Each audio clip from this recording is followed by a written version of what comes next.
I am very honored to been asked to actually present today.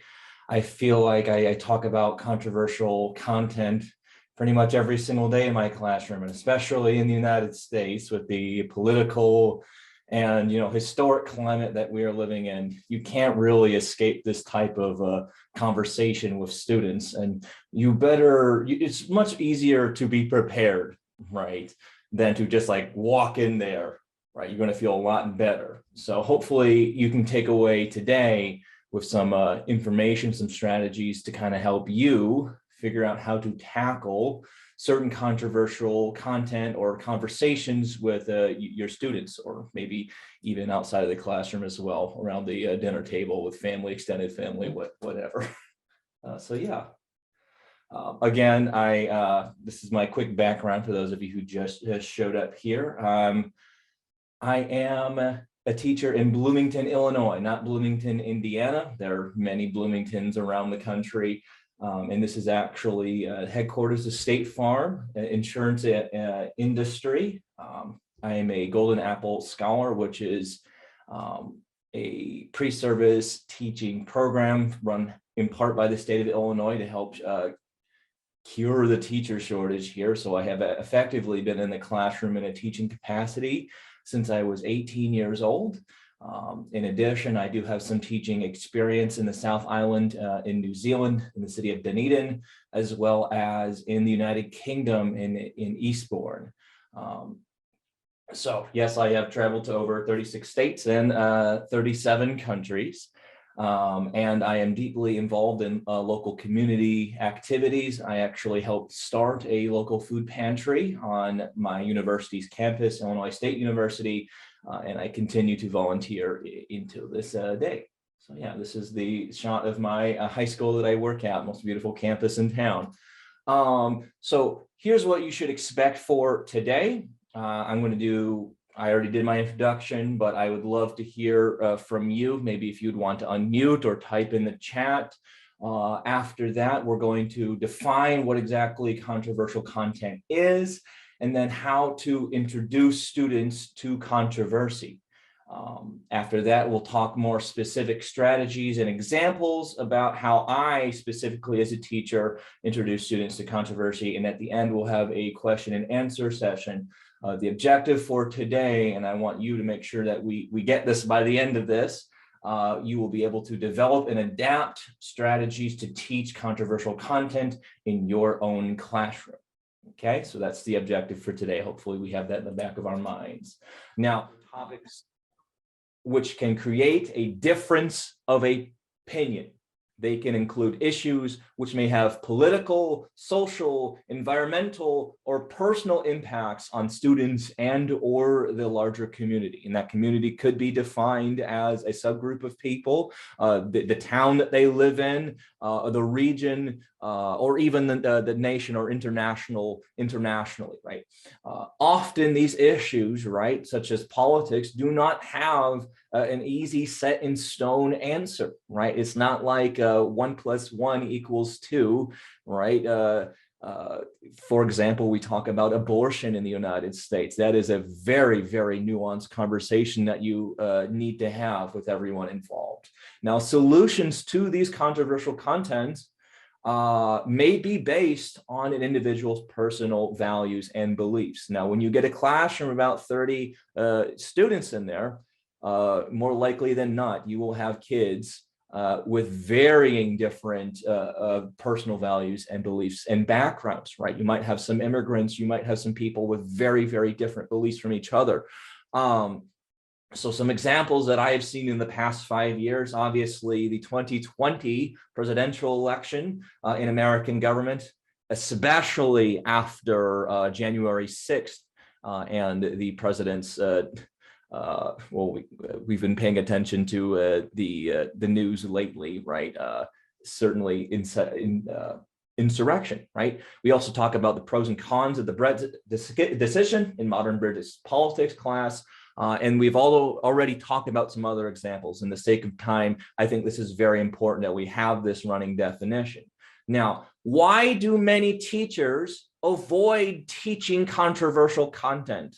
Now, Take a look at that. I really want you to type this in the chat. Why are you, or maybe your colleagues or coworkers, apprehensive in teaching this type of stuff?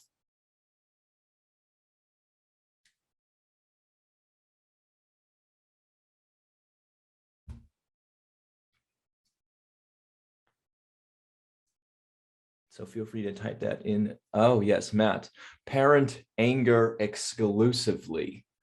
Certainly, we have these helicopter parents, and I don't think they are indigenous to the United States alone, right? We have all of these parents really concerned about what their children learn in schools. Uda says distracting from the set curriculum or losing time. We also have, maybe because they are scared that the parents might get angry, lack of strategies to manage those topics in class, right? Many teachers might feel unprepared.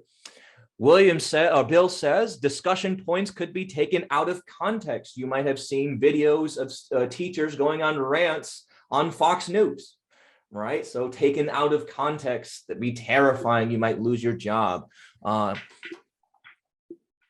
Okay, let's see. In France, exchange teacher that she were discussed the French and American elections, which coincided the same academic year in 2016, she could be fired.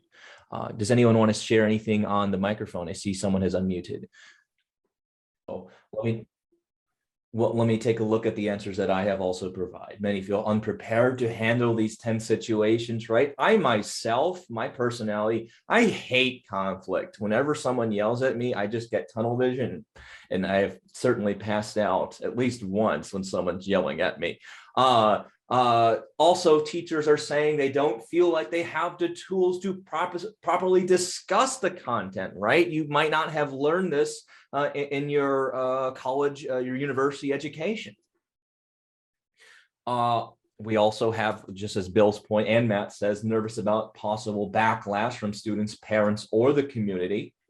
And certainly, I am not a stranger to this myself. If you are an American, you might be acquainted with the process of a FOIA request, right? So the local conservative radio station truly believes I am a communist geared out to destroy the United States from within. But certainly, as a teacher, you need to develop some sort of backbone when discussing some of these things. And obviously, you have different circumstances from everyone else in this session here today. Some of us are teaching in at-will jobs where you are not protected by a union contract. And if I were you, honestly, I would be a little bit more careful than if I were in a union protected job, right? It really depends on the location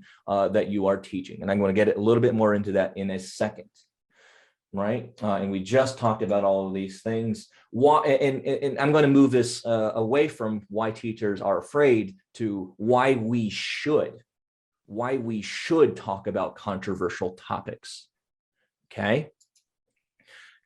One thing, it is intellectually stimulating. I am going to be honest with you. Most of my students, right, will be participating in these type of discussions because they truly have something to say. They are actually curious about the topics at hand, right?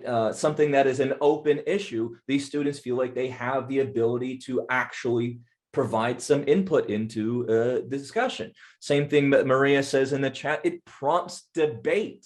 And this is very important. This also teaches students how to think analytically, right? When you are debating with each other about topics that are important to you, to the community, right? They start to learn how to use evidence when talking. They start to learn how to think for themselves, right? And we're going to take a closer look at that in a bit. But we also think it's very important that these kids have a structured environment to safely unpack current events, right? Sometimes they might get their news on social media. They might get their information from their parents who might be grossly misinformed. And I think it's very important for society, for kids to learn how to really pick apart current events in a structured organization. Right? If they do it by themselves, they might be doing it wrong. They might not be able to get all the correct. Espero que lo hayan ignorado. Hello? Okay, yes, to also develop conversation skills. Now, here is the most important point that I'm going to make. If students do not learn how to have discussions on contentious issues in a controlled environment, then they are unprepared to be functioning citizens in a democracy. Let me say that again. If they do not know how to discuss a controversial issue, then they are unprepared to be functioning citizens in a democracy. As a social studies teacher, this is key to the health of our society, health of our democracy. Okay. Anything else? This is the main point I want you to take away. Anything that is highlighted and in bold, that is key. Maria also says a classroom is a microcosm of society. That is important. Thank you. So I also have some resources here also in the chat, and we'll probably send some in your emails, right, Sydney? This is a great book called The Case for Contention, written by Jonathan Zimmerman, really talking about teaching controversial issues in American public schools. So we can move on. Now, obviously, on the first day of school, personally, I would not get into the Roe v. Wade debate with your kids, right? 30, you take attendance, 30 kids, you say, hey, how do you feel about the Supreme Court decision this summer? That is literally the worst thing that you could do. So I'm going to tell you how, as a teacher, to kind of dip your toes into that water to get you and your class comfortable with these discussions. First things first, you need to know your students as people first before trying anything serious, right? If you don't understand who your students are, right, things could get out of hand very, very quickly, right? I have students with IEPs, I have students with 504s. These are special education plans in the United States. Sometimes they can get a little heated in debates, right? When things are happening. You need to be aware of all the situations. You need to be aware what to do, how to soothe these kids. So I would not necessarily tackle this severe, serious things in the first couple days of school. You need to really understand your kids as people. Now, I would try with a non-serious activity first, and then you need to model, as an educator, good discussion techniques. And I'll talk about that in a second. You also, right, if you are a math teacher, I would not enter the first day of school saying, hey, what do you think about the insurrection? What do you think about this? If you yourself do not know what is going on, if you are not prepared as an educator, you have basically signed away your classroom to chaos, right? You need to make sure you understand the concept and the content yourself, okay? Now, the first things that I would do as a teacher. Now, do we have any elementary teachers in here, early childhood type things, or middle school teachers in here? You might be, okay, a couple of us. Georgia is. You might be aware of some of these strategies as well already, right? So in my opinion, you need to develop a good classroom culture first, right? Student ownership and buy-in in your classroom is key for them wanting to discuss and debate and be vulnerable to each other and you, right? And when they have ownership in the rules and they have ownership in the norms in their classroom, they are more likely to self-enforce those rules. So you are not tiring yourself out by trying to enforce every single classroom norm, right? So some examples that I myself have used in the past is a classroom contract, right? You as a class come up with a set of norms or rules that you should follow, right? And have students come in and talk about what they would want to add and maybe vote on certain things, right? At the end of the day, you have these kids sign the contract, and I would actually have that on the wall the entirety of the semester, the entirety of the term that you're in the class, right? Another example would be a classroom mission statement. This is similar to a contract, but this is you're seeking out what you believe as a class, your core values are, right? How do we respect each other? What does that look like, right? One expectation I myself bring to the table is that you need to listen to understand, right? Listen to understand another student's point. You do not listen to respond, okay? I will ask the student, what does that look like? We know that we should be respectful and listen, but what does that look like? Do not be on your cell phones. Do not be talking to your friends. Do not be doodling, right? You need to discuss with your students, what does that look like in class? Christopher says, evidence-based with multiple choice, credible sources from differing points of view, not relying on only one's opinion, not just I feel. Very good. And this gets it more into the specifics of what are the expectations of debate. This is in generally, what is our classroom supposed to look like? Now, here's some good behavior. And Christopher, you just took from my slide, essentially, citing evidence for your reasoning, right? To be an actual rational discussant or a debater, you need to have and provide evidence when you're making a point. Otherwise, that point does not really matter. When another student is asking a clarifying question, you should not get all defensive. You should be willing to elaborate your point. You should also not talk over others. That should be a given, as well as respectfully responding to the other side, right? No ad hominem attacks or anything else. Now, bad behavior, and we'll talk about this, not using evidence, obviously the opposite of the first one in the good behavior, refusing to elaborate or maybe digging your heels in and say, I said so, whatever. Talking over others, right? Sometimes you might see a stereotypical or think of a stereotypical presidential debate, right?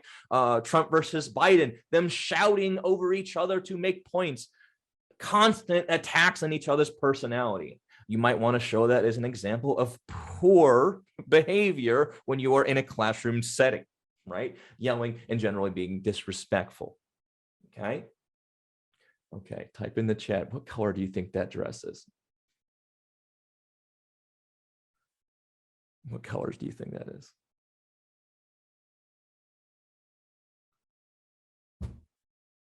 Gold and white. Matt is wrong. Blue and black, white and gold. I remember this, Georgia. I see blue and greenish. Georgia, I think you need to get your eyes checked. Blue and black, blue and brown. Interesting. Some of us might be. And this is an example of a piece of content that technically is controversial, right? It leads to differing student opinions, okay? And the stakes are very low here, right? No one's going to go home crying to their parents because you show them a picture of a dress in class, right? Team gold and white. Now, as a teacher, I would show them this image. I would ask them, hey, what do you think? I would have team blue and black in one corner of the room, team white and gold in the other corner of the room. And they need to show me with evidence, right? What side is better? What side is correct, right? They might pull out the actual video that this is from. They might actually go find the actual dress on an online store, right? So you need to make sure that these kids are able to provide evidence, use the resources that are provided to them. Some of us teach in schools that allow cellular devices in class, right? So the entire knowledge of humanity is at their fingertips. Allow them to use that, right? Here's another one. How do you write an X? Maybe if you have a pen and paper right now. My way is going to be number 7. right? How do you write an X?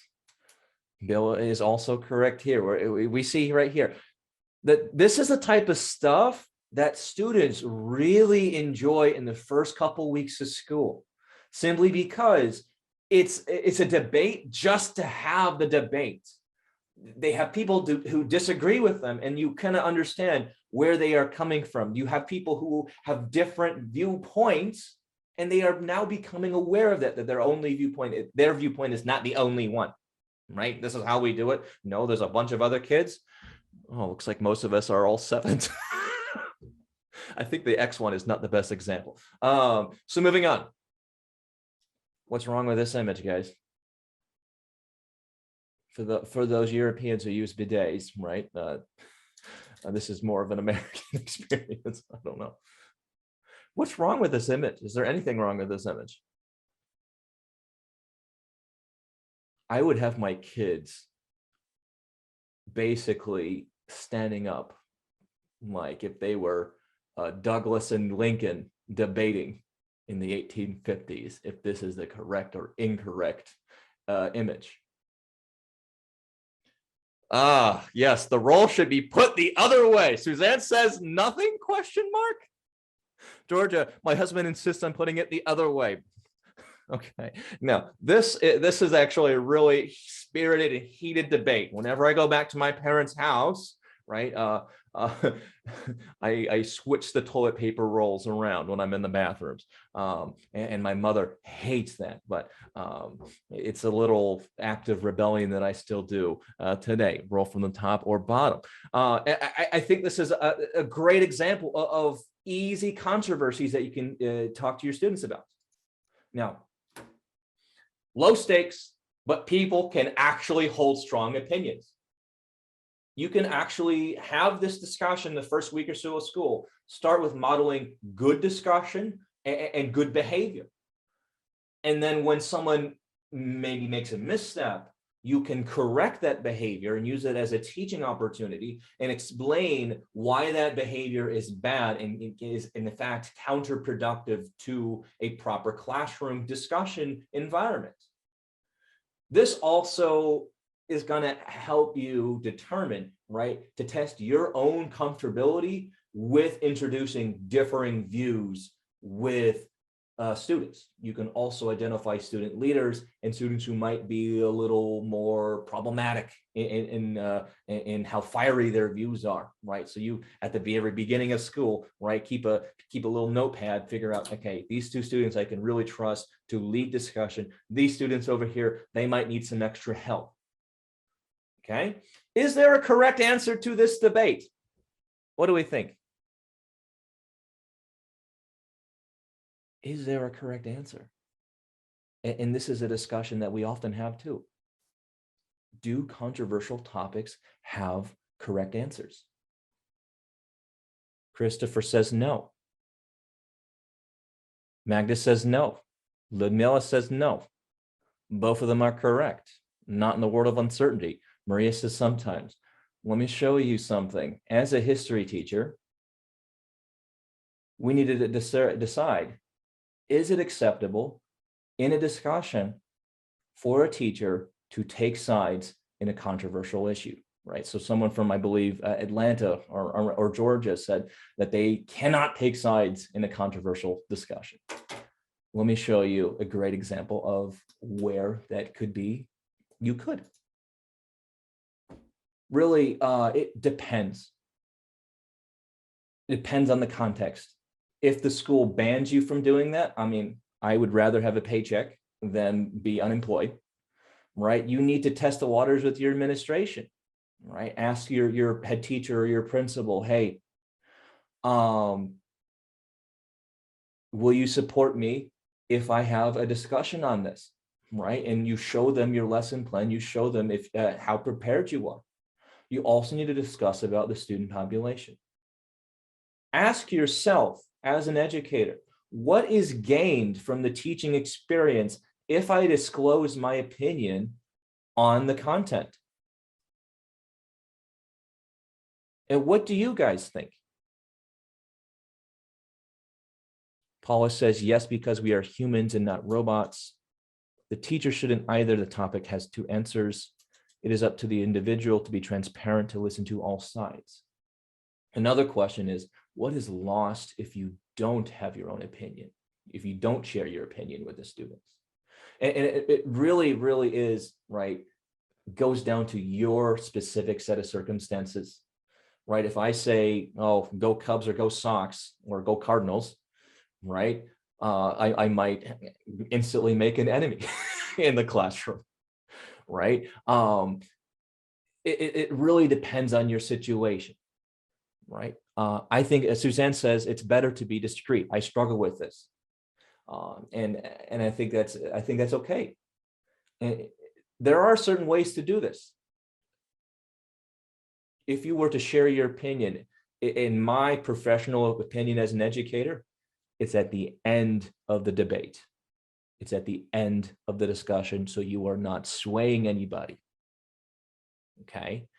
And the reason why I say it is good sometimes to share an opinion as an adult is that students can see that adults, they can see a model of how to have a good opinion. So you share your opinion, one, but you also show the evidence, right? You are modeling to your students how to have an informed opinion as an adult, right? Sometimes they hear their classmates speak, right? And it's not necessarily the best model, but you as an educator, you could do that.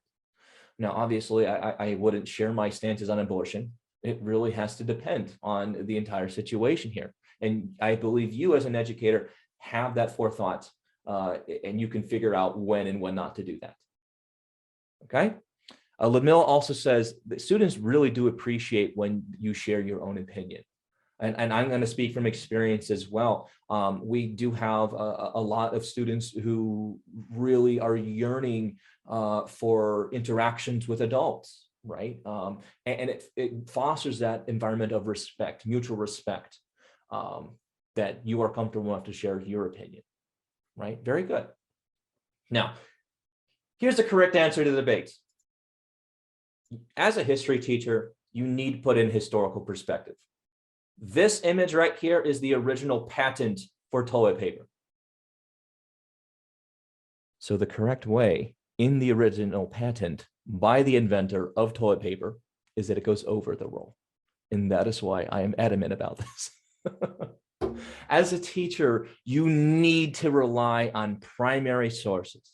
Now, those of us who are not in social studies, those of us who are not teaching history, primary sources are sources from the event, right? Either they are diaries, they are logs, they are videos, recordings from the actual event, from the people who actually been there. A secondary source in a great example would be a textbook, right? Or a historical journal, right? A primary source is the thing that connects the event, right? It is the event, right? That's how it is. Okay, so this right here is the original patent for toilet paper by S. Wheeler. And it is a primary source. So as a teacher, I'm going to put this up on the board, and students are like, oh, okay, that makes sense. Now, you obviously will have some holdouts, be like, oh, I don't care about that. But you need to make sure you're modeling, right? This is how you form an opinion, right? I think it goes over the roll simply because the original patent says it goes over the roll, right? That's the important thing. Okay, now moving on. There are several different things on this slide that I think is very important. We have open issues versus settled issues. An open issue, this is current live controversy with multiple competing views. Great examples would be modern politics, right? Experts disagree on what conclusion to draw from competing evidence, right? This is the best type of controversy that you can provide to students, right? Because experts themselves disagree. And there are no real correct or incorrect answers that students can go towards. On the other hand, we have settled issues. Anyone who has a brain, essentially, agrees that a particular issue has one answer, right? It has one particular decision to it, and it is well warranted, right? There is sufficient evidence, primary and secondary source evidence, to support this agreed upon answer.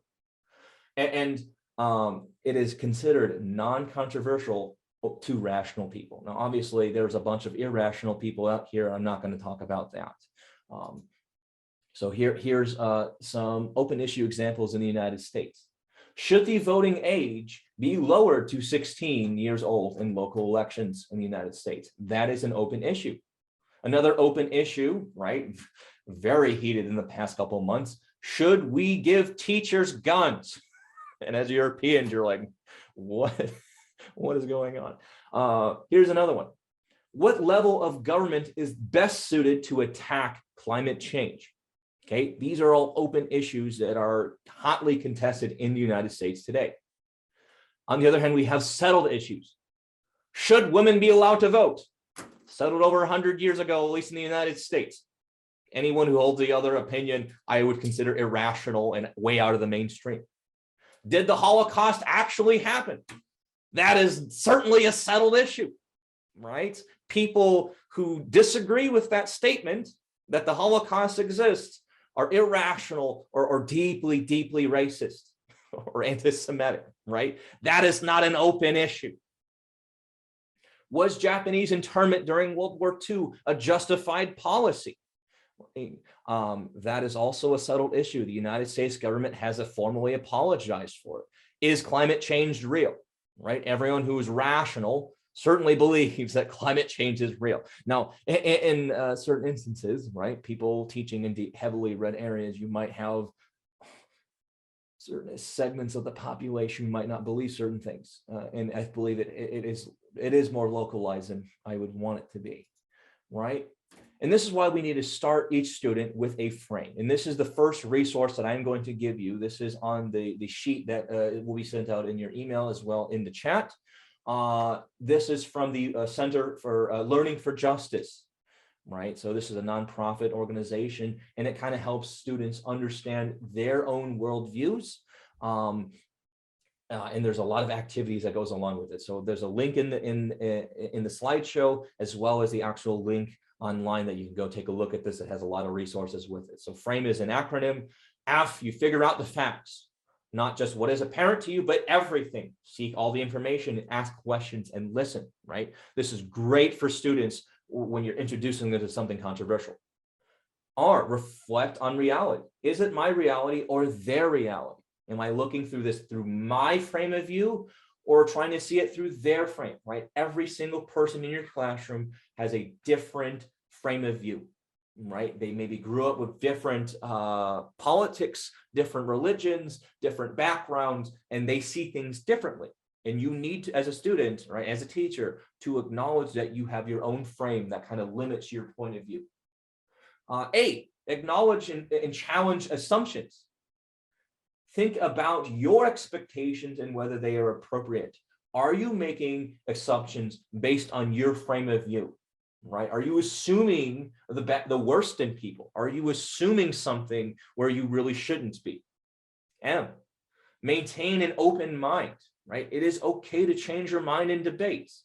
So one of the tools that I like to use is an activity called Four Corners, right? You have kids strongly agree, disagree, strongly disagree, or uncertain, and all of them are in a certain corner of the room with uncertainty in the center. As the debate goes on, kids are certainly allowed to move from corner to corner, right? That is a great visual to show maintaining an open mind. Lastly, E, expand your experiences. Explore, expose yourself, and encounter differences. Expand your comfort zone, increase your cultural competence. And that's great in the 21st century classroom, where you can actually get in, expand students' experiences by giving them resources that they wouldn't otherwise be able to use. But this is a great example of how to get students in the right frame for discussions. And remember, if you have any questions at any time, feel free to type this in the chat. Now, before you actually get into anything super serious and controversial, make sure that you and your students are comfortable with these following things. Are they comfortable with each other as classmates? Are they comfortable with you as the instructor? Do they show correct classroom behavior most of the time? Do they understand credibility and sourcing? I'll show you what that is in a second. Do they understand how biases work? Do they understand how to put evidence in when they are discussing something? How do they provide evidence, right? So before you go into anything controversial, you really need to make sure that they understand these first, right? So every year as a teacher, this is in the first week of school for me, right? I make sure that they are comfortable with each other, that they're comfortable with me, that they're showing good classroom behavior, as well as understanding how to have discussions with each other, right? So that first week I'm correcting myself, I'm correcting them to the point where we can have these discussions later on. Now, my first lesson every single school year is the lunchroom fight. Now, at my school, we've had 38 fights in 2 weeks, the first 2 weeks coming back from the pandemic. So this wasn't necessarily a fake scenario where they didn't really have to think about this. But this is a great activity to introduce students to varying perspectives and varying levels of credibility. Right. So what I do in this lesson, I divide kids into different groups and I provide them with different perspectives on the same exact fight. And I don't bring them all together until the end of the lesson where they are allowed to reconcile their views or they're allowed to see the entire image. Right. Remember, as a person, you only see a very, very small amount of any real event. So here's the overall story that I start off with. There was a fight in the cafeteria today. It started with two girls yelling at each other, and all of a sudden, they were in the middle of the cafeteria, ready to go at it. There was a giant jumble of students and teachers surrounding them. Students fumbled with their phones, attempting to film the chaos, and teachers were yelling and trying to get the madness to stop. A fight ensued, and both girls ended up being dragged to the principal's office. To get a better picture of what happened, the principal asked for witnesses to come forward and tell their stories. This is what he heard. Okay, so you can easily adapt this to your own situations, right? Obviously, in my school, we deal with a lot of administration dealing with fights. Student number 1, I give one group of kids this story, and they have to really pick it apart. They really have to figure out what is going on. I am Julia's best friend, so I can tell you anything you need to know. First of all, none of this was Julia's fault. And as you can see, students are kind of picking this together. Julia, they can assume, is one of the students who are fighting. It was all because of that other nasty girl. I saw it start to happen while we were in the lunch line waiting to get pizza. I was standing in front of Julia in line. That girl walked up behind Julia and just started hitting her from behind. It was so scary because that girl had also been making rude TikToks about Julia last week, right? So after these students share this story to the class, I would ask these kids, do you trust this girl? Do you trust this student, right? Does this provide the entirety of the story? And more or less every year, my kids go, not entirely. Right? I don't think Julia's friend, student number 1, is very credible. Number 1, she's very biased. Her best friend, Julia, is in the fight. She stands something to gain or lose, where the outcome of the principal figuring out who's fighting whatsoever or whatever, right? So they kind of figure out for themselves. I wouldn't trust this on face value simply because she is the friend of one of the fighters, right? So next one, we have student number 2. I'm a student at this school, but I don't really know either of the girls that got into the fight, and I don't really want to get involved. However, I was sitting at the table across from the lunch line when it all went down. I saw Julia mimicking that girl, Michelle. So Michelle flipped her off. Then Julia started screaming bad words at her and walking towards her. Their voices got louder and louder as they got close to each other. That is when the first punch was thrown. However, at that point, there were so many kids surrounding them that I could not tell who actually started the hitting, right? So the second group who gets this perspective, right? After student 1 shares, that group shares student 1, student 2 shares their story, then I asked the class, hey, is this student more or less credible than student 1, right? Can you believe this story? And a lot of them latch on to the fact, the piece of evidence, that this student does not know either of them, right? So he probably does not have as strong as a bias as student number one, right? But the issue with this source right here, and I tell my kids this, is that he does not know any more information, right? He just sees the fight right there. And this is very important. If you're in administration, if you are a teacher or whatever, you're trying to figure out what exactly happens, you need to get multiple sources. Next, we have a teacher's perspective. I'm a teacher. I heard an uproar happening in the cafeteria, so I started walking faster to get there and see what was happening. Through the glass window surrounding the cafeteria, I saw two girls in the middle of a giant huddle. I recognized Michelle from my 4th hour class, but I had no idea who the other girl was. The girls were intensely yelling. Then I saw the other girl grab Michelle's hair. Michelle reacted by hitting the other girl. At that point, I found myself running into the cafeteria to pull the two girls apart. Now, when I ask these kids, hey, how trustworthy is the teacher?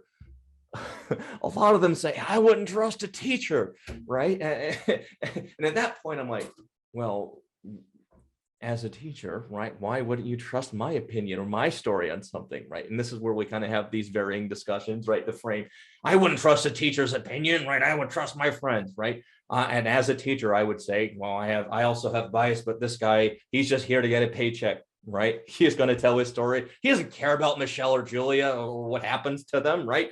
He just wants to make sure he's telling the principal what's right, right? So another thing here is just like student 2, he doesn't know everything that's happened. Lastly, we have the principal. As the principal, I began to worry when I got the notice on my walkie-talkie. I couldn't believe that there was a fight happening during the first week of school. I immediately ran towards the cafeteria. When they actually got there, the fight had been broken up completely. However, I was able to see the teachers pull the girls away from one another through the windows in the student center. I saw Michelle sitting on the ground crying, and I saw Julia standing in the corner with her arms crossed over her chest. She was scowling. I brought both girls into my office, and they revealed that there had been a big fight on TikTok media the other day. I am going to have to call their parents and have a meeting about this type of social media abuse and the problems it brings in the schools. I want to teach these students how to solve their problems in a less violent and destructive way. Now, after I give all of these stories, I ask them, why would there be differing stories on the exact same event if we can assume that none of these witnesses were flat out lying? Why would there be different stories in the exact same sequence of events? You can type that in the chat or unmute yourself. Why is there different stories?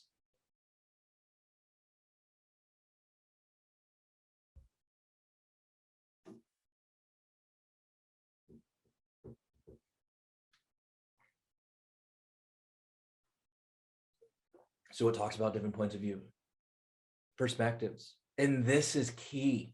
A lot of students, especially in the middle grades, junior high, early high school, they kind of don't understand that other people have feelings and perspectives too. And this kind of helps them really unravel that perception. Yeah, exactly, right? When we have controversial issues, right, different groups have different perceptions. Now, we have different types of people who might have seen this, right? What makes one person's story more believable than the others, right? And then we kind of go into a deeper discussion, right? How would we actually know what happens, right? Some students bring up the ideas, hey, we have security camera footage. Let's just take a look at that. Let's take a look at what students post to social media, right? Kelly talks about the proximity to the actual event, perspective, bias, relationship to each of those involved. And this is very key. This is how we start to get students to understand sourcing, how they can use these sources to provide evidence when they're discussing, and how opposing sides can maybe poke some holes in those evidence. And this is important to have actual debates, because certainly there are evidence, some pieces of evidence that are stronger or better than others. Very good. Now, we always talk about this. Who wrote the source? Who are they writing for? In other words, who is their audience? Why are they writing the source, and when do they write the source? This is not only used for historical documents, right? In fact, I tell my students, hey, social media, the news, YouTube videos, look deeper at the publisher of these sources. right? Think critically about what is being posted. Is it being posted to get more clicks? Because the headline of the article is very incendiary, where in fact the main part of the text it has none of those details. Is it for a for-profit news site? Is it a credible news organization? Right? So all of these different things allows your students to get better acquainted with the idea that not all evidence is created equal. And that also allows them to really understand, right? I need to find more than one piece of evidence to make sure that my story or my point of view, I can defend it, right? Because if you stick with one piece of evidence and they poke holes in it, well, then your argument can fall apart and then you're going to look like an idiot. So that's very important.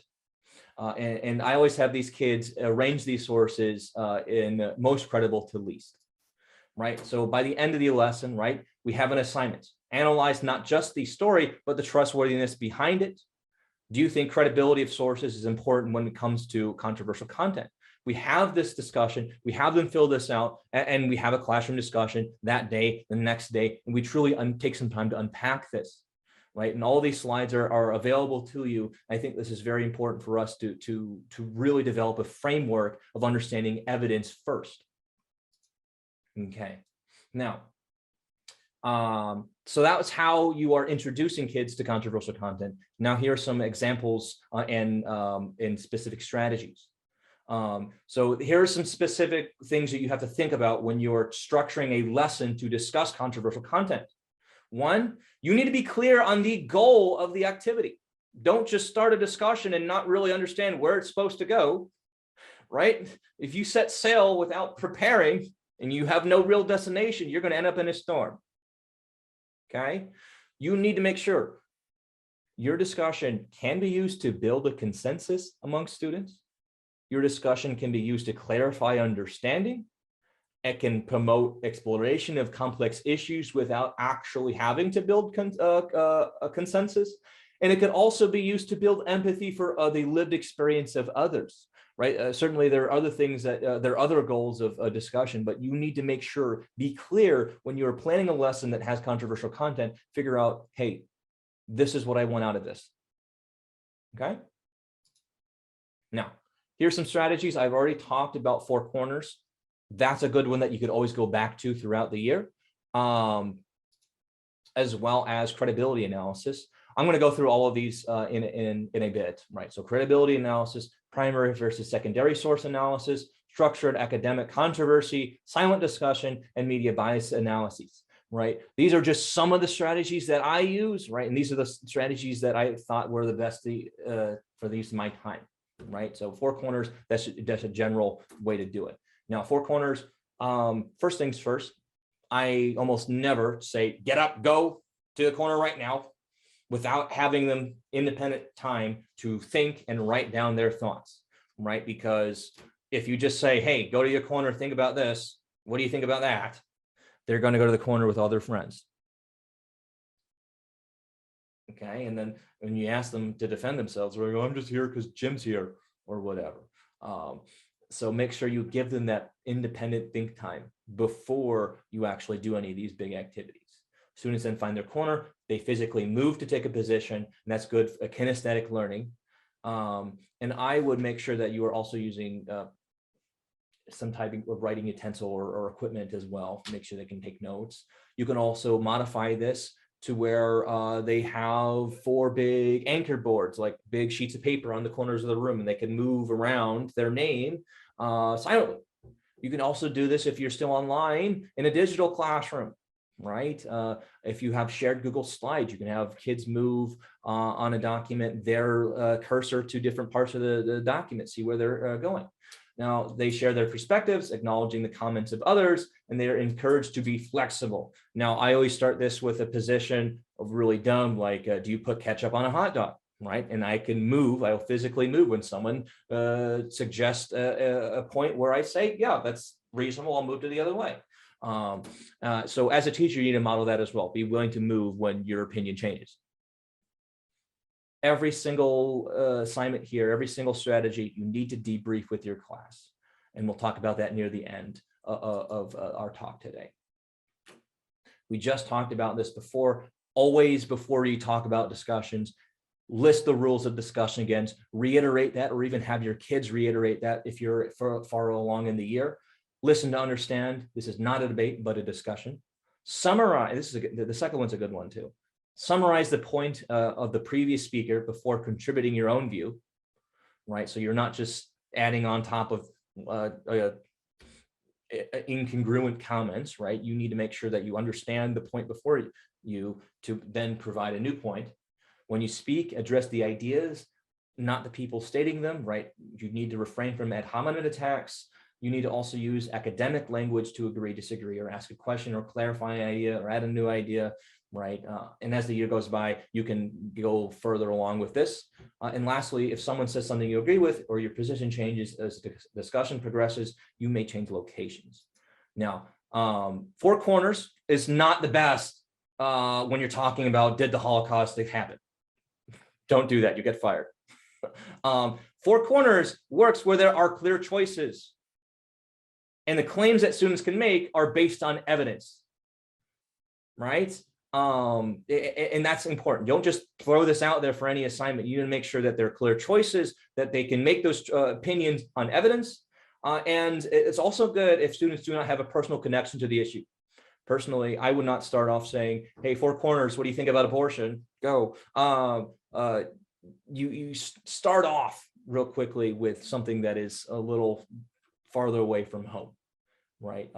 As students would often may confuse the attempts of their peers to persuade them as attacks on their lived experience, right? I've had some horror stories of some coworkers, right, do a four corners activity with immigration reform.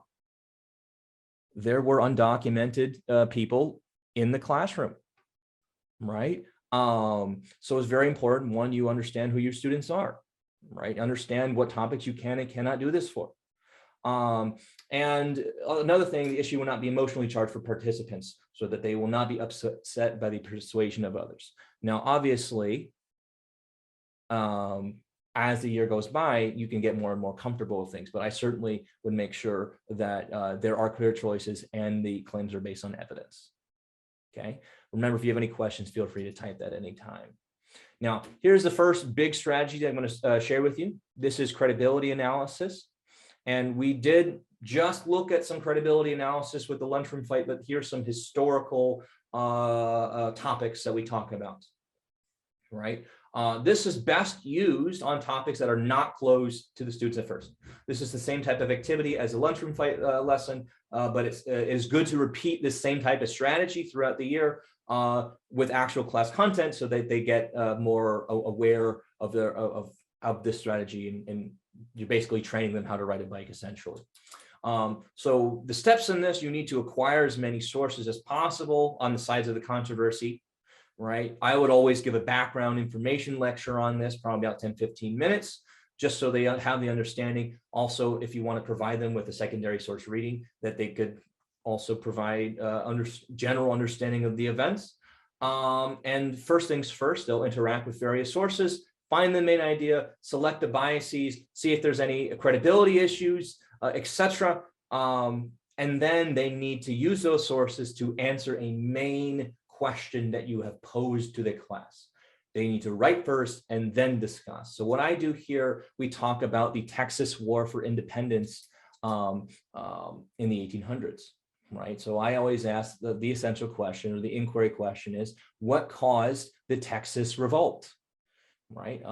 This is a relatively controversial topic in my classroom, even though that I am in Illinois. I have many students from Mexico, right, where they really have a proud history, as well as I have every year for some reason 5 or 6 Anglo-Texans who got a lot of their elementary education in the Texas school system that has a very Anglo-Texan bias. So here's an example of a source. This is a modified document.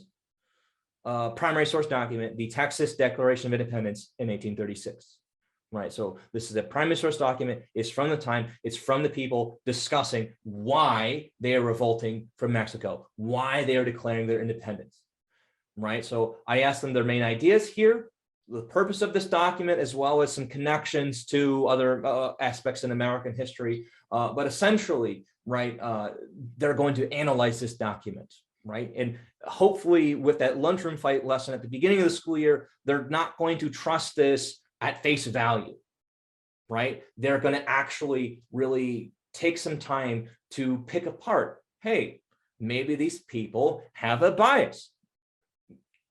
All of these other questions that they can ask themselves. And then I show them another document, right? This is a pamphlet from Benjamin Lundy in the same year. Benjamin Lundy is not an Anglo-Texan, however, he is an abolitionist, right? So this certain set of circumstances, this set of reasons certainly is very different from this set of reasons. And I ask these kids, is it one or the other, right? Can they both be correct in their own way, right? And I think it's also important when you're talking about something controversial, sometimes the words or things that are absent from a document speaks volumes more than what's actually present in the document. So my kids, they would take a look, oh, the Mexican government has failed to establish any schools. They don't have religious liberty. They're taking our guns. They're setting the Indians on us. And then Lundy pamphlet, he says in all caps, we are going to reestablish the system of slavery, right? And one of the laws that the Texans were breaking in Mexico were that they were importing illegally African slaves. And that obviously was not said in the Texas Declaration of Independence. So we kind of talk about credibility here, right? The Texans, they're trying to make themselves look good. Lundy pamphlet, right? Lundy is obviously wanting to end slavery. So we talk about who's more credible here. And then by the end, right, we talk about a thesis, right? What the student actually believes. Based on all the available evidence, revise your thesis statement to answer the question, why did Texans revolt against the Mexican government? And they have to use information from both of these sources, right? So they're able to take both sides of the opinion there, of the controversy there, to kind of develop their own not consensus, but own opinion. Now, this can be easily adapted. Credibility is key for students who really need to understand trust in a contentious debate, right? This style of lesson can be done in groups, it can be done as a class entirely, it can be done individually. Even sources can be differentiated based on language and reading levels. I teach a lot of native Spanish speakers. So in fact, I provide some documents written in Spanish from the 1800s, right? So they provide us yet another perspective on the same exact thing, right? As well as some of these pamphlets are a little bit easier to read than the others, right? This has a higher reading level than this. So you can adapt the sources based on reading levels and special needs. You can obviously adapt this to political debates, taking a look at news sites. Slavery viewpoints are important to discuss, which are valid. Yeah, Suzanne, primary sources in other languages are so powerful, right? I really emphasize that fact as a world history teacher, showing videos or things like that in the native language with English subtitles, simply because my kids need to understand to live in a multilingual world. So yeah, what other adaptations could you possibly use this strategy for? Maybe type in the chat. Looking at credibility.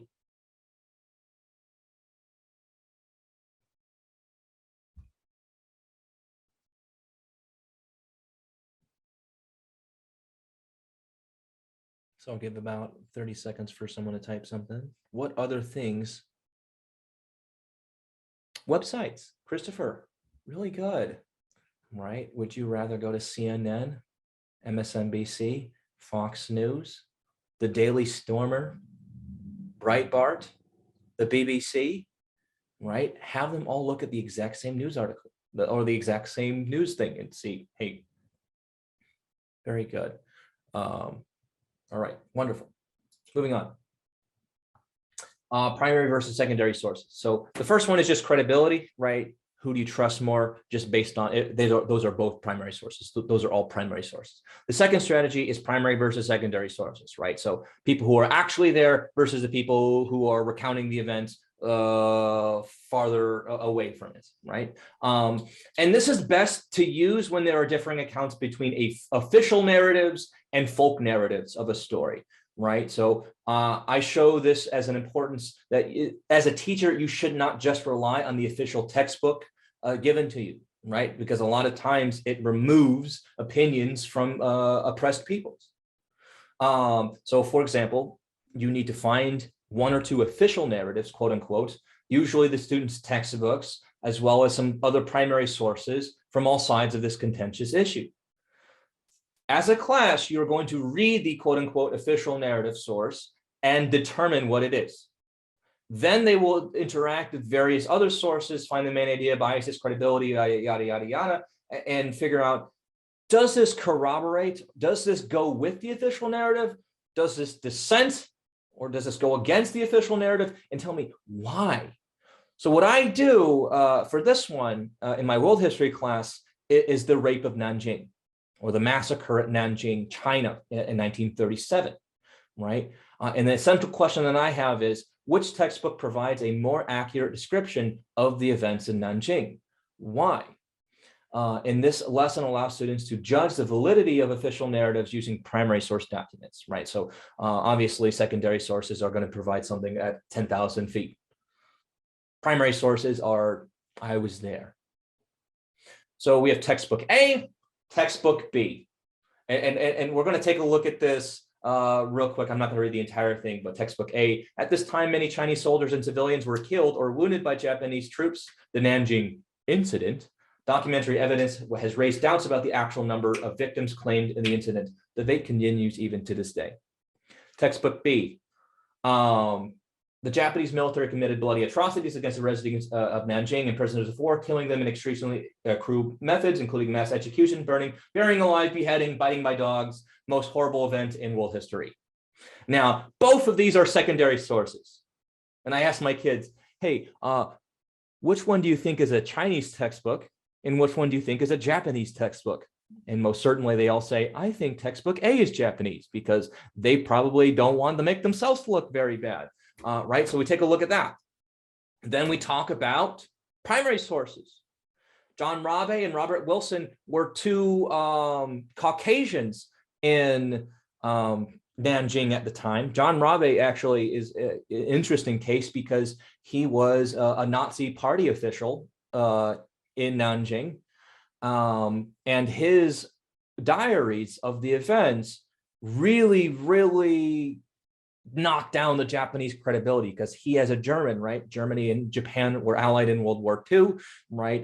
They saw strong relationships with each other. He is corroborating all of the horrible things that the Japanese have done. Same thing with here, Robert Wilson, an American surgeon, right? He's a doctor. He is giving very specific details of what has happened in Nanjing, and these diaries are hundreds of pages of long. So you can take any one of these and use some information there. Also, not just text. I show videos. So these are actual interviews with survivors of the massacre, and they are in Mandarin Chinese. So they are. I do have English and Spanish subtitles on those. And we talk about what's the difference between a textbook, what's the difference between a Caucasian's point of view, and what's the difference between a Chinese point of view, right? And something is lost, in my opinion, when you go from the oral interview to just text on a page, right? When these people were talking in these interviews, my students were visibly shaking. Visibly shook, right? Because emotion, that human connection, is certainly lost when you have just a piece of text in front of you. And I think that's very important when we're trying to humanize certain perspectives in a controversial event, right? So you can use this in current day things. So we're talking about the immigration issues in the United States or Europe, right? Have interviews of immigrants or other people involved here, or refugees, right? Those are very powerful.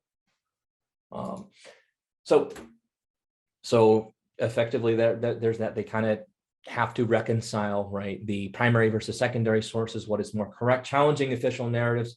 This is also very important for kids to really develop this schemata in their minds. Hey, not everything that comes out from official sources is 100% true. I, as an individual, need to help verify that with primary source information. And this helps critical thinking skills. You can adapt this with political biases, with genocide erasure, with current events, pretty much anything that you can really think of. I really like this one because it goes to show, right, the power of primary sources. Are there any other adaptations that you see you using this in your own classroom?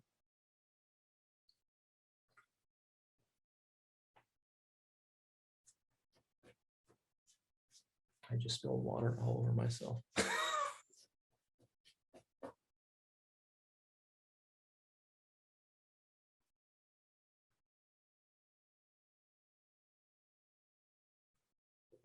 And I swear we'll get to some that are not social studies related. But certainly you can do this in an English or language classroom, right? Because these are texts, these are sources that you are interacting with. It's not just a history thing. You can do this with anything.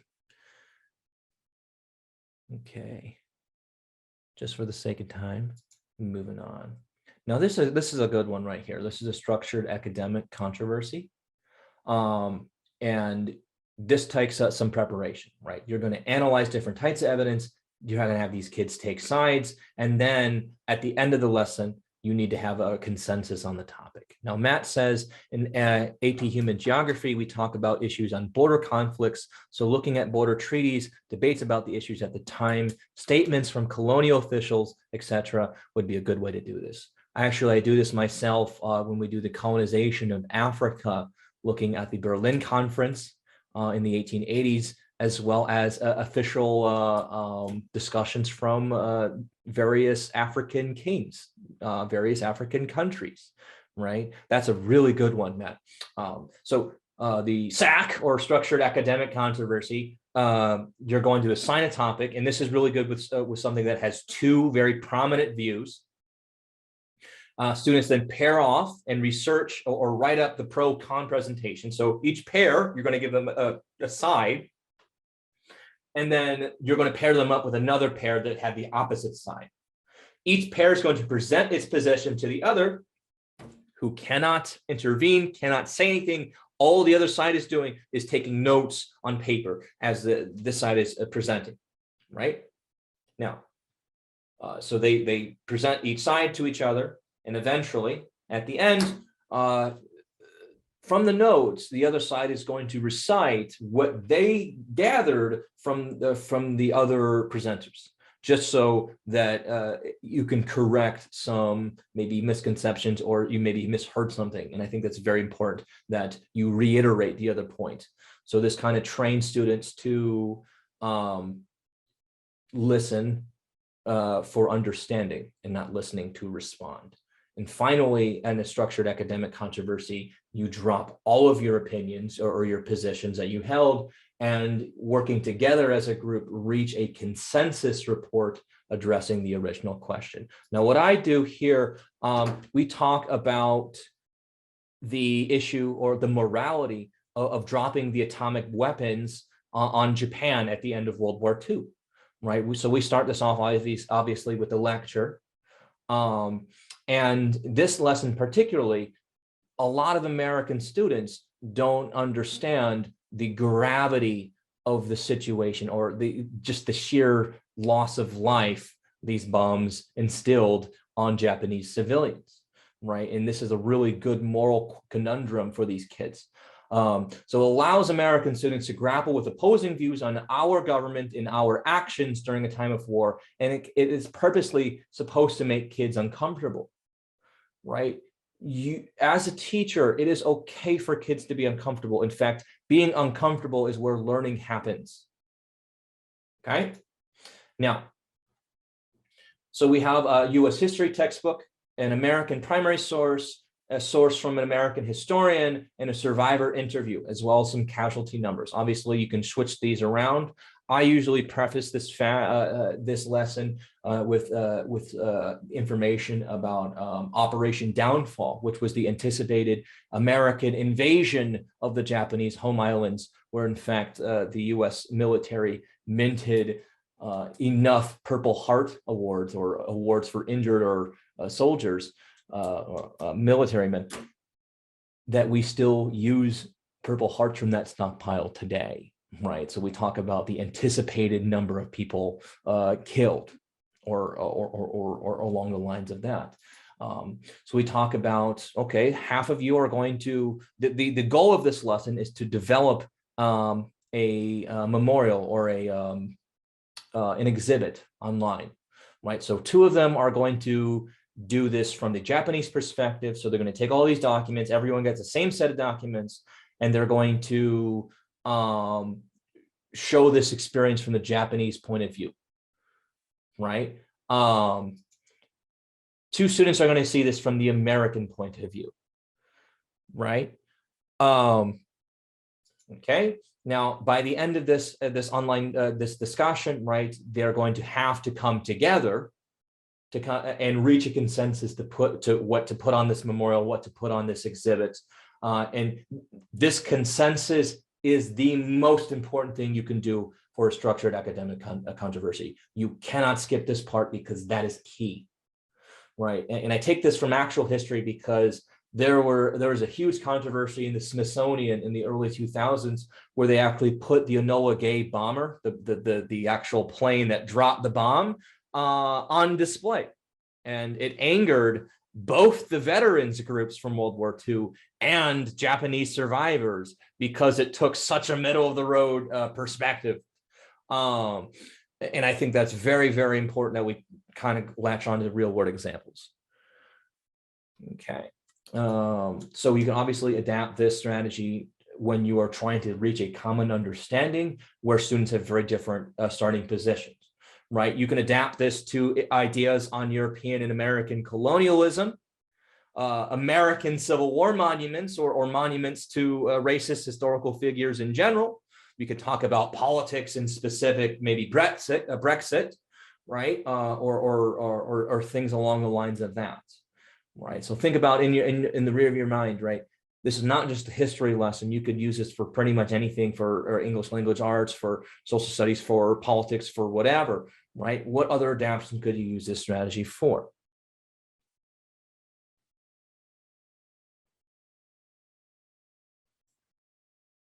Okay, I need to speed through this because I want to be very conscious of your time. Next, we have a silent discussion activity. Right, so this is more of a regular teaching strategy, right? This is good when the topic is especially heavy or emotional, and can work with any other strategy that we've already done today. But the main discussion will occur not out loud, but on paper or online, right? So you can use online documents such as a Jamboard, Google Documents, Google Slides, Google Sheets, or whatever you use in your school where kids can interact collaboratively. You could also use carousel activities, have paper sources on the walls around your classroom, and give students a set of Post-it notes where they have to ask questions about the sources, respond to each other, have conversations with each other. Right. And here's another really interesting one that I saw from an English teacher, an exquisite corpse letter. Right. So an exquisite corpse is a literary activity where you write something and then you hand off that same thing to another student, and that student finishes that argument or finishes that thing without actually kind of looking at the entire thing. Right. Students write their thoughts and others will continue those thoughts, so those are passed around. And this is very important because obviously, and I think this is very key to think about this as teachers, if you're just doing discussion and discussion only, not all of your kids love to talk, and you should be hyper aware of this. A lot of your kids might have social anxiety. A lot of your kids might have viewpoints or just one reason or another feel uncomfortable with sharing their opinions out loud in front of other kids. And this is a good way to kind of ease into that, sharing opinions without making maybe the introverts feel extremely uncomfortable. Okay, so you can kind of adapt this type of strategy to pretty much anything in any classroom. Now, a good example I do this is the Belgian Congo, or King Leopold II's Free State of Congo, right? What really happened in the Belgian Congo under King Leopold's rule? right? Because and this kind of combines our primary versus secondary source narratives, right? King Leopold had a certain set of propaganda coming out of the Congo, but we have people like Mark Twain saying the exact opposite, right? Students will respond to various depictions of primary and secondary source photos with their thoughts, reactions, analysis, and inferences, and they'll also respond to each other. Obviously, you should model this to make sure that they are saying things that are substantive, like unlike, I agree, or yes, or whatever. So make sure that they understand exactly what is expected of them. Now, this lowers the stakes for discussion, right? You're not going to have a physical fight or people yelling at each other here. This allows everyone to participate, and pretty much I can use this for any topic. This is very easy to do. Maybe I'm not in the mood to talk or lead a discussion that day. Maybe I just want to sit at my desk because I myself are having some issues, right? So silent discussion activities, this is a more broad one. What are some other adaptations you could see this be used for?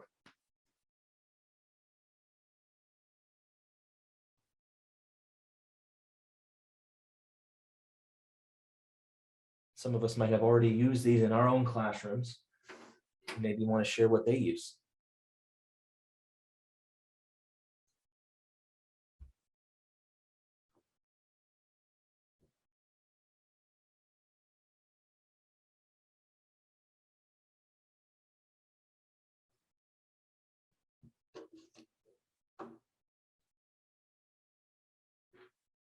Got a big thing of water right here, swing.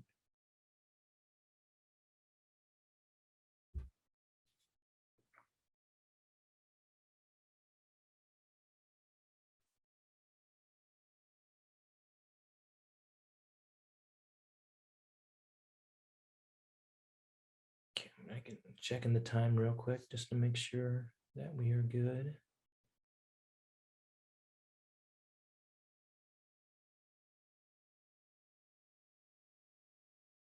And that's okay if we are blanking, but I think that's important in the back of your mind is just to think, hey, how could I use this in my own classroom?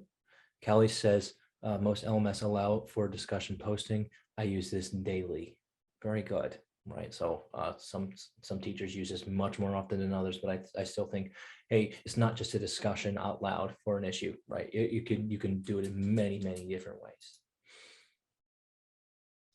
Okay, Bill says a community discussion forum. Very good. Moving on. Now, media bias analyses.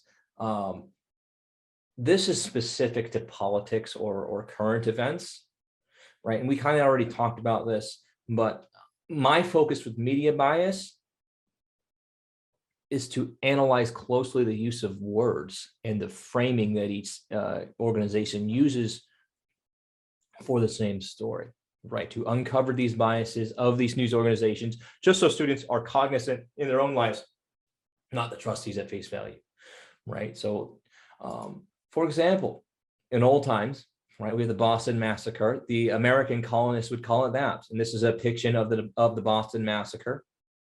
Now, over in England, this is called the incident on King Street. So on the right is a depiction of the same exact event in British eyes, right? On the left, it certainly looks like the redcoats are firing into a crowd indiscriminately. On the right, it looks like it's a brawl, right? So that's a historical example.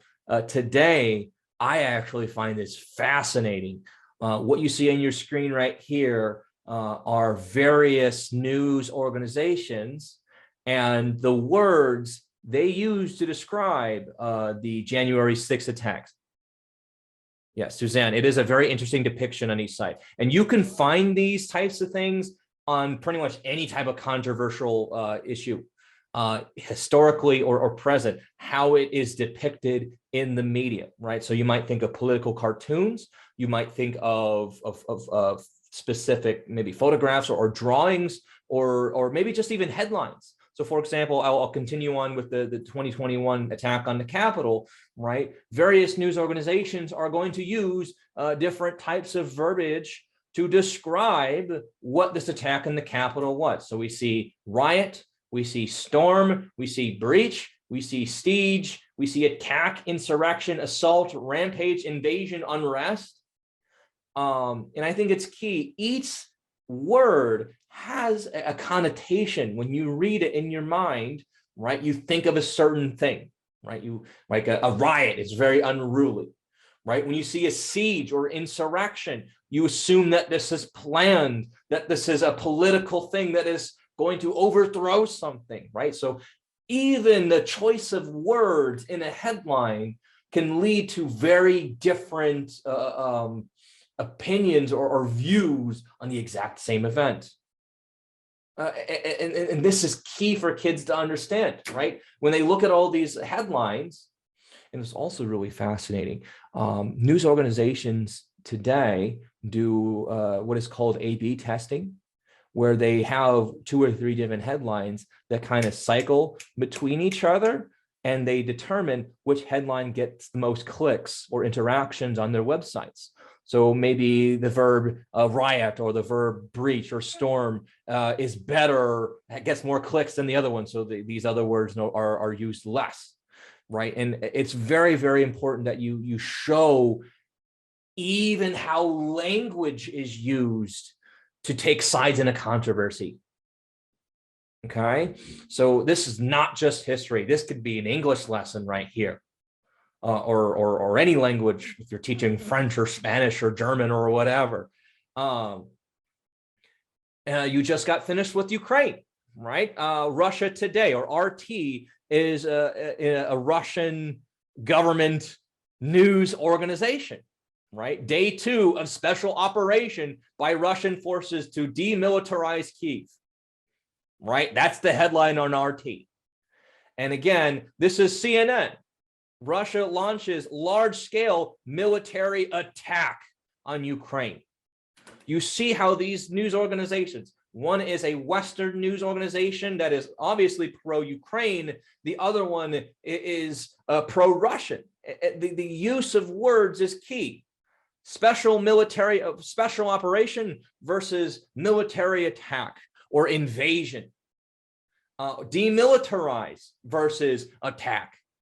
It really, really shows bias just by looking at the words.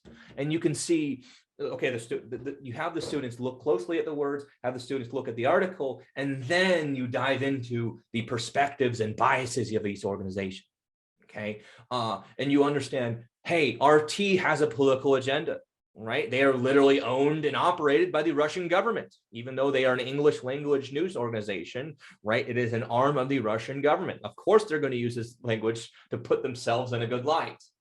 And CNN is an international news conglomerate based in the United States in Atlanta, Georgia. They are probably going to have a more pro-Western bias, right? They both have media journalists on the ground. And this really allows students to understand the news at a deeper level, right? You can tackle this with any current event, newspaper coverage of any historical event. Can you see this strategy used for anything else?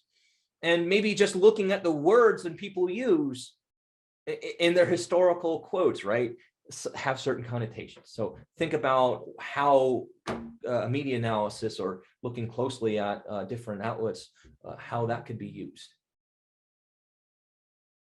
I think it's also really good for you math teachers in here, statistics.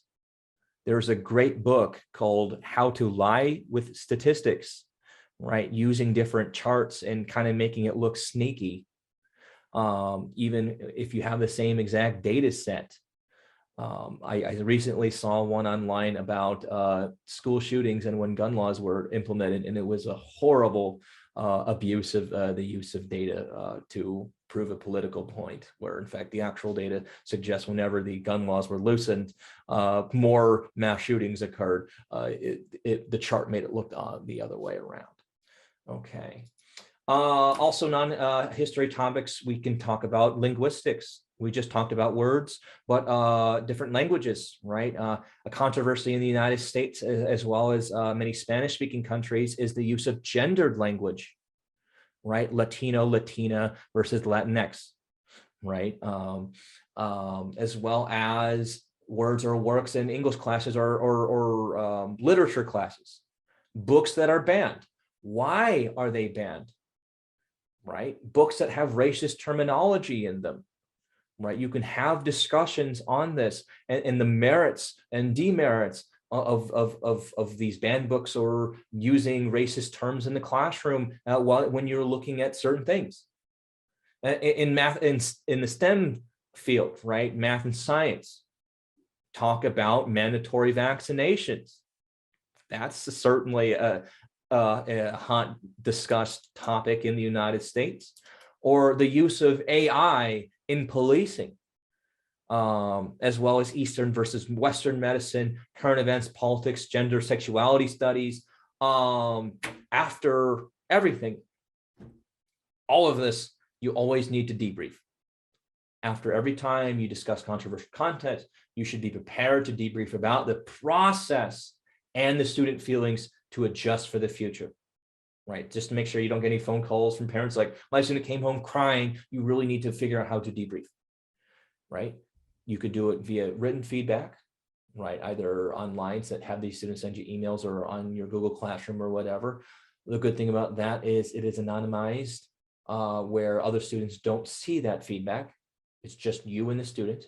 Sometimes you can have verbal feedback as well. Maybe take some time at the end of the discussion and feel out, hey, how is this discussion? What could we do better? What did we learn? What did we do well?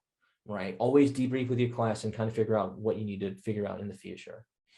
Now, all of these resources and many, many more resources I will send to you. One that's already in the chat, but two in your emails. Basically, if you're a history teacher, I find the Stanford History Education Group, or SHEG, indispensable, right? This has a lot of controversial content in there and how to tackle it. The Harvard Graduate School of Education also is a good resource.